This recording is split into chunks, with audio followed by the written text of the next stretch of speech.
Hi everyone. Some of you asked me what happened to the chair that I was printing halfway. Yes, I promised to tell you guys, right? So now the nozzle, the bigger nozzle did not come yet, but I was really anxious to finish the chair that I started for my son who has been bugging me.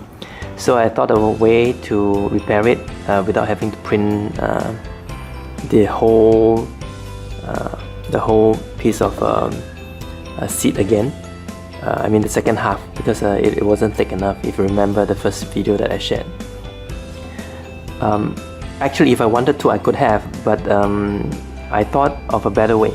Now, because the material is actually quite hardy, PLA is actually quite strong, and my son is not too heavy, he's only about 12 kg.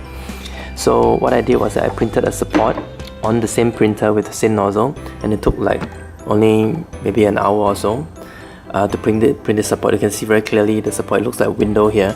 It's actually about half, the other half of the thickness is about maybe 2.2 mm.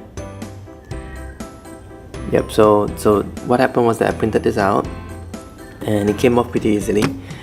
I drew it up in Fusion 360, this exact same shape, and basically I used silicone to glue it to the other part, and it fills up the gap fills up the gap for the seat itself.